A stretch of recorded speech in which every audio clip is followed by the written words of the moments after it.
Hi guys. Sorry, I wasn't talking.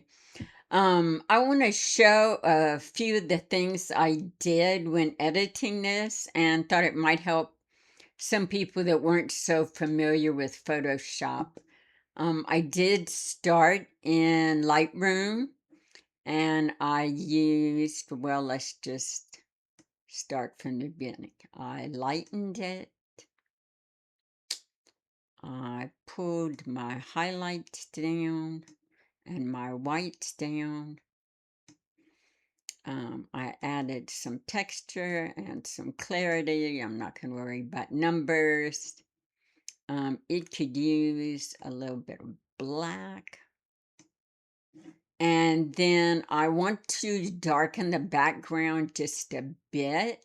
I'm going to hit the layer mask icon and click background. It did a really good job of selecting what I wanted.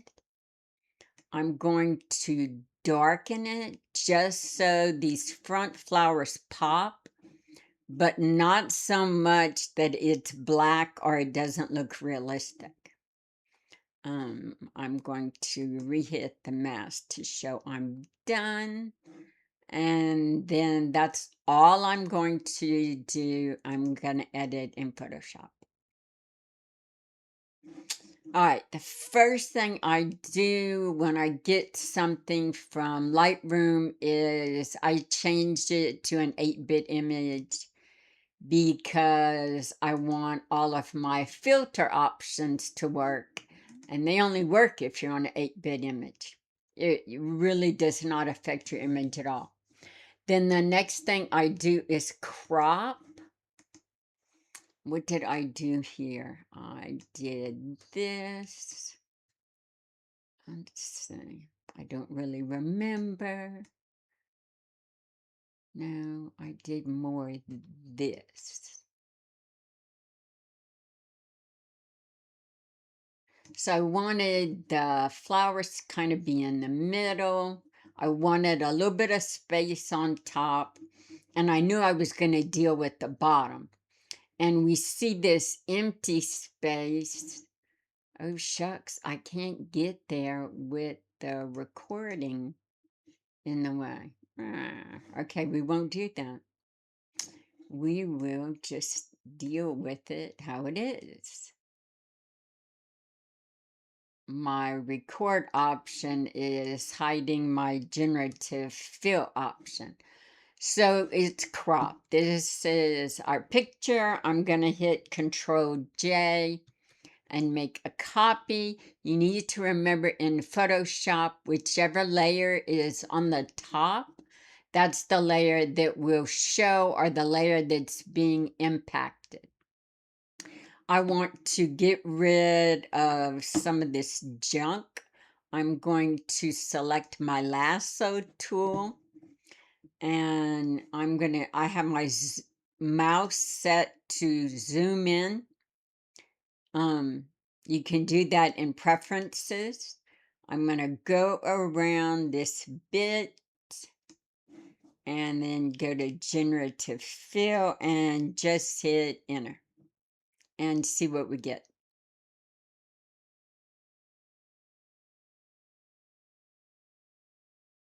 And because it's recording, it's going to take longer.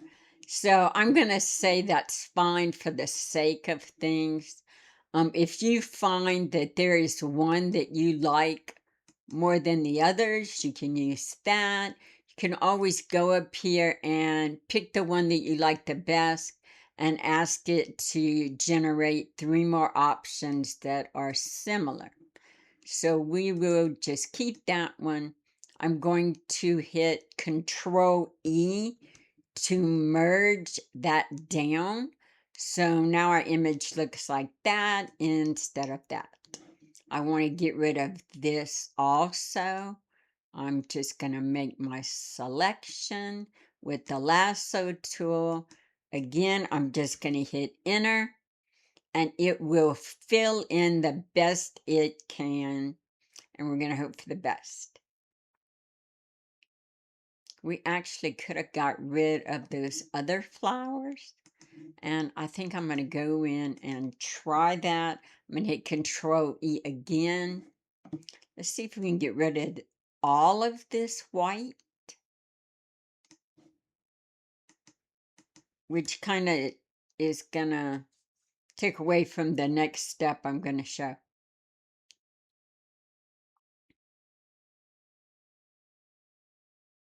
Ew, now look what we got. See, that's not as bad. That one's a little better. Let's just keep that one. Control E to go down. Okay, so this is where we started. This is where we are now. I want to darken my edges, and I use that with an action that I have.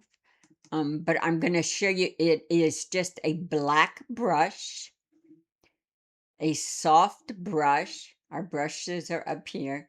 It is a soft brush at 20%.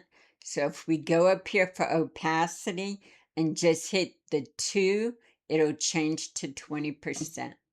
I created a new blank layer. I'm going to use the bracket keys and make my brush bigger. And I'm just going to go in at the corner and go forward. I'm going to do this on every corner.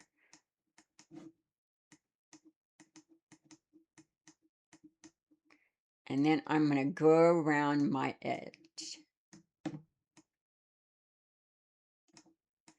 And instead of having a vignette that at this point looks rather fake, we are choosing which areas we want to darken and lighten.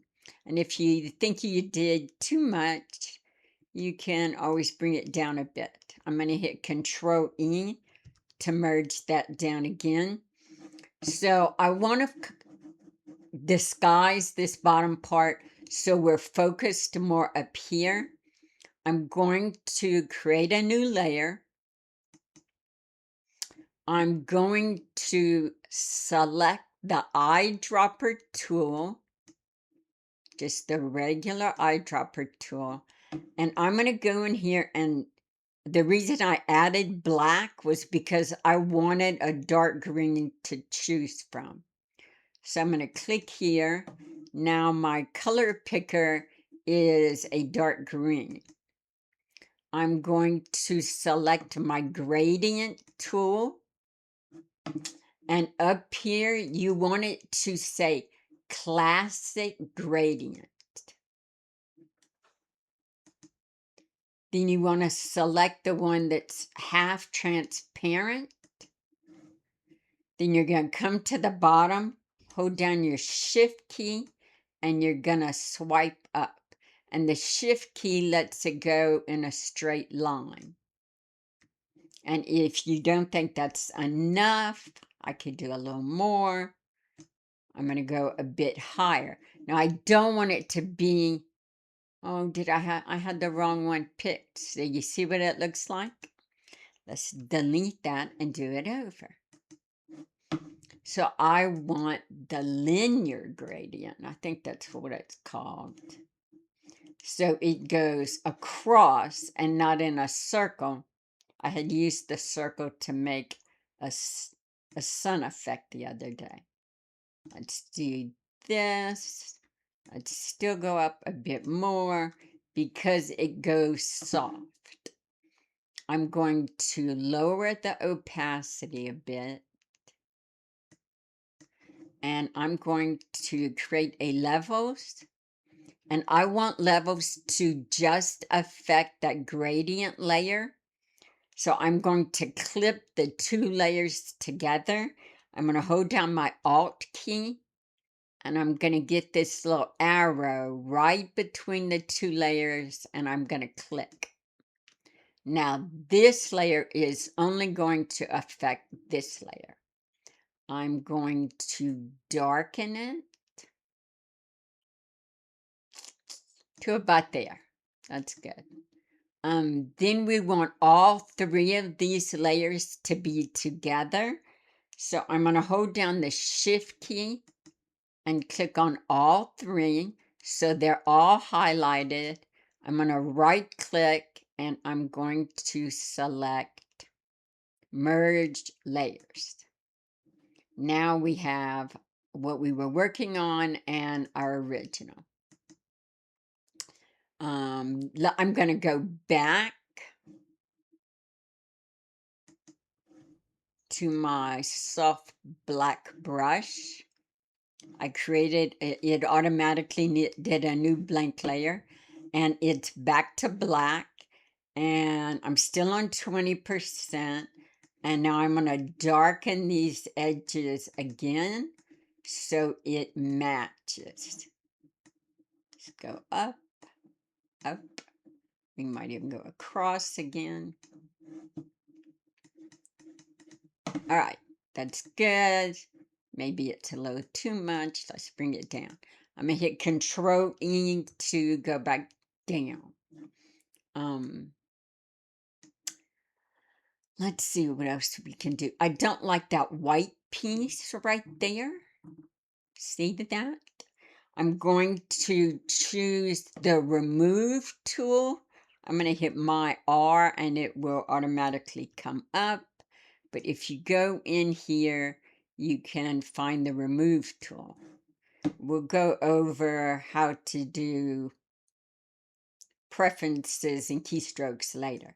I'm just going to go all the way around it and come back up so it hits where I started. And let's see what it gives us.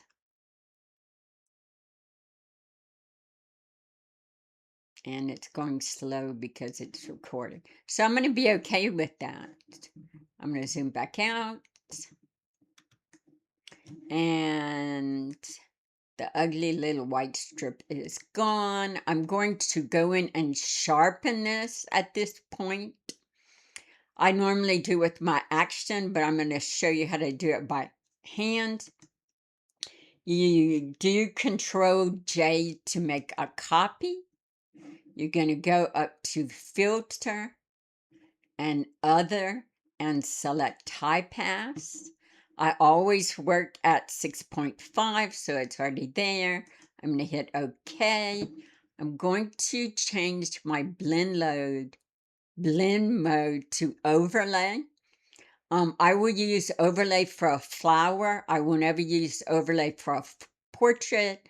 For a portrait, I'll use soft light, but we're going to pick overlay. Now, we need to combine these together, and you can only do that with the keyboard shortcut. And the keyboard shortcut is Alt, Control, Shift, and the letter E. And this works in both Photoshop and Elements. Pretty much all of this will work in Elements. I don't know if it has the Remove tool.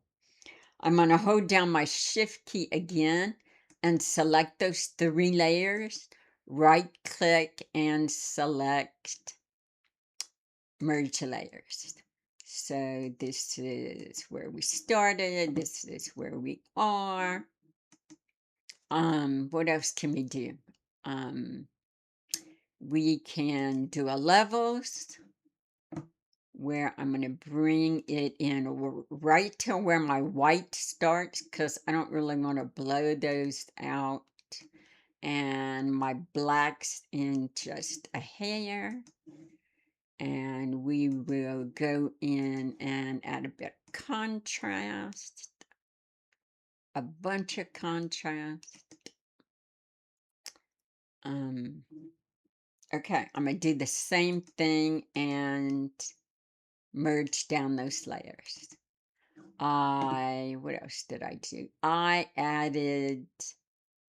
Did I add the texture before or after? Either way, we're going to add a texture. We go in and find it. Textures, and it is my favorite. I want to convert to my working space, which is sRGB. it doesn't matter if your texture is small. I'm going to click on it and drag it and just drop it on my image and delete it. I'm going to use Control T, and I'm just going to stretch it where I want it to go. And you see how these lines are a little crooked? So on this texture, I always try and straighten that line.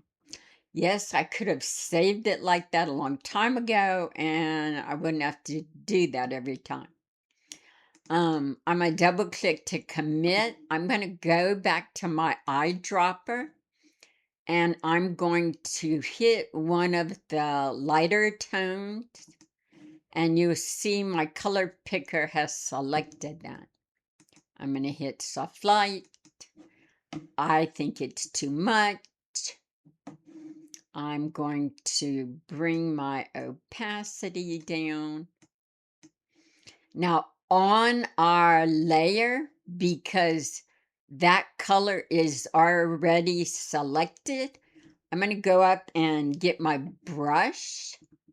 I'm going to zoom in. I'm going to use my bracket keys to make it smaller. And at 100%, I'm going to hit the 0. I'm going to paint over everything that I don't want the texture on. Let's pretend like we can see it. I'll bump it up. But like these little guys, I still want them to stand out.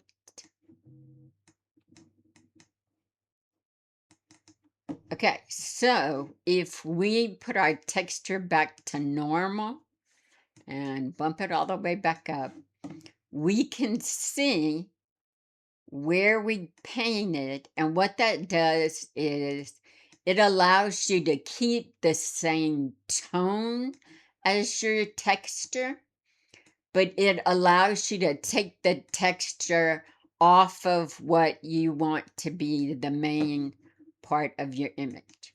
So I'm going to go back to soft light, and I will drop it back down.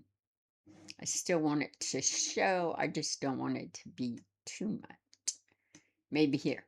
All right, I'm going to use Control E and merge that back down. And then I wanted a little bit of a different tone. So I went in and used our color gradient that we were doing, where I brought in the blues and I bumped up the yellows. It's kind of toned down that green in the back, so it wasn't so overwhelming. And then I thought, well, my yellows don't look yellow anymore. And I went in and added a photo filter. And I normally just tend to use that first warming filter that comes up.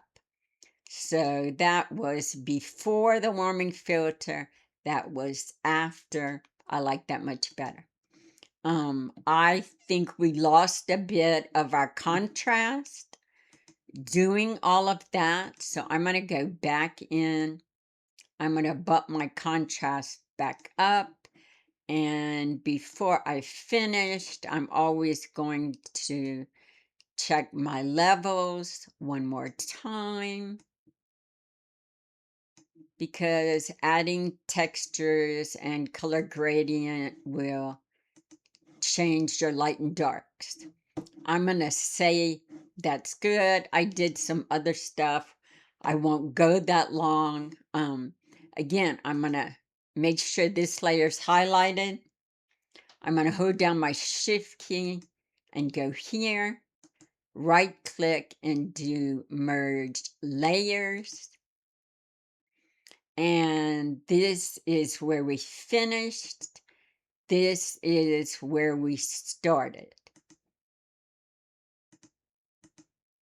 So I hope that you learned something, even if it was one thing. See you later. Bye.